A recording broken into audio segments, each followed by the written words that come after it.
WBPRB তরফ থেকে পরপর দুটি আপডেট তোমাদের কাছে দেব। একটি হচ্ছে তোমাদের এডিট উইন্ডো ওপেন হয়েছে এবং এটা এসআই এর জন্য, এবং কনস্টেবলের জন্য আরেকটি আপডেট, সেটাও তোমাদের দেব। তো সম্পূর্ণ ভিডিওটা দেখো, প্রত্যেকের জন্য খুবই গুরুত্বপূর্ণ আপডেট দিতে চলেছি একদম অফিসিয়ালি ভাবে। তো এসআই এর জন্য প্রথম আপডেটটা দিচ্ছি, এর জন্য রিক্রুটমেন্ট সেকশনে যাব। যারা যারা ভিডিওটা দেখছো তারা এখনই লাইক করে দাও, চ্যানেলটিকে সাবস্ক্রাইব করে বেল আইকনটাকে অল করে নাও, যাতে তোমাদের কাছে বিভিন্ন আপডেট গুলো পৌঁছে দিতে পারি। তো দেখো, প্রথমে আমি এসআই এর জন্য যে আপডেটটা সেটা তোমাদের দিচ্ছি। এর জন্য ভিউ ডিটেলস অপশনে আমি যাব।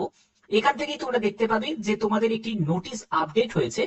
যে নোটিশটায় কি বলা হয়েছে আমি সেটা তোমাদের আগে ক্লিয়ার করে দিই।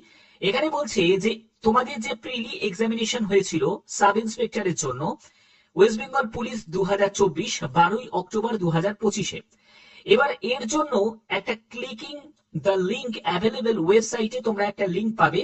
30 অক্টোবর থেকে 1 নভেম্বর পর্যন্ত এই লিংকটা অ্যাক্টিভ থাকবে। এবার এই লিংকটা কিসের জন্য সেটা তোমাদের বলছি। এর জন্য তোমাদের একদম অফিসিয়াল সাইটে চলে যাচ্ছি। দেখবে আপডেশন অফ কাস্ট ক্যাটাগরি, অর্থাৎ তুমি কাস্ট ক্যাটাগরিকে আপডেট করতে পারছো। এই লিংকটা কিন্তু খুব শর্ট টাইমের জন্য আছে ম্যাক্সিমাম ক্যান্ডিডেটের কাছে। যারা যারা এক্সাম দিয়েছো তোমার বন্ধু বান্ধব প্রত্যেকের কাছে কিন্তু এটা শেয়ার করে দাও, যাতে তারাও জানতে পারে।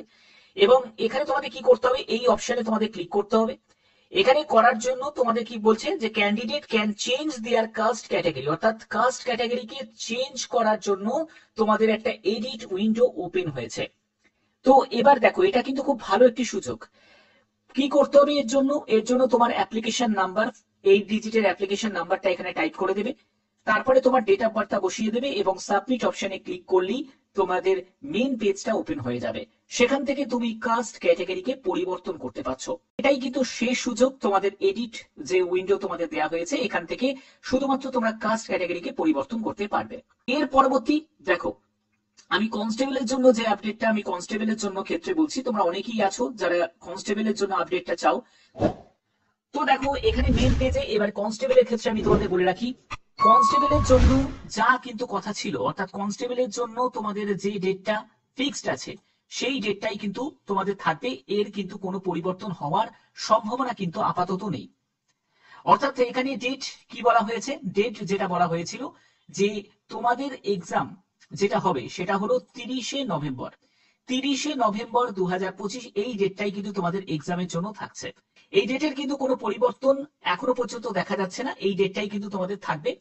এবং সব থেকে মেন ব্যাপার হচ্ছে, তোমাদের যদি তোমরা চাও যে কনস্টেবলে এডিট উইন্ডোর জন্য, তাহলে অবশ্যই কি করতে হবে, তোমাদের মেল করতে। এর জন্য তোমাদের একদম পিআরবির অফিসিয়াল সাইটে যাবে, সেখান থেকে তোমরা কন্ট্যাক্ট ইনফরমেশনে দেখবে যে এইখানেই তোমরা দেখতে পাবে wbprb10@gmail.com।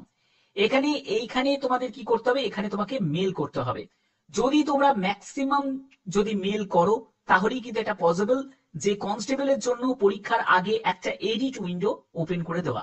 এবং এবং এখানে আরেকটা ব্যাপার তোমাদের বলে রাখি, এই যে এডিট উইন্ডো ওপেন হলে তোমাদের 30 নভেম্বর কিন্তু পরীক্ষা নাও হতে পারে, কারণ এত শর্ট টাইমের মধ্যে সেই এডিট উইন্ডো গুলোকে ওপেন করা, তারপরে সেগুলোকে কারেকশন করে আবার চেকিং করে সম্পূর্ণ দেখো, তাহলে কিন্তু এক্সাম ডেটটা কিন্তু পিছিয়ে যাবে।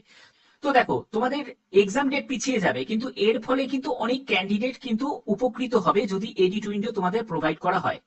তো সেই এডিট উইন্ডো তখনই কিন্তু তোমাদের দেবে যখন তোমাদের ম্যাক্সিমাম তোমরা মেল করবে, অর্থাৎ এটা কিন্তু সম্পূর্ণ তোমাদেরই করতে হবে। ফোন করে কিছু করে কিন্তু কোনো লাভ নেই। তোমাদের যা প্রবলেম সেটার জন্য তোমাকে তোমার মেল আইডি থেকে, যে মেল আইডিটা তুমি ফর্ম ফিল আপের সময় দিয়েছো সেই মেল আইডিটা দিয়েই মেল করবে। এবং এখানে তোমরা দেখতে পাচ্ছ ডাব্লিউবিপিআরবি যে মেল আইডি, সেখানে তোমাদের মেল করতে হবে, তাহলে কিন্তু তোমাদের এডিট উইন্ডো প্রোভাইড করতে পারে। ঠিক আছে, তো আশা করছি ভিডিওর মাধ্যমে সম্পূর্ণ ব্যাপারটা ক্লিয়ার করলাম।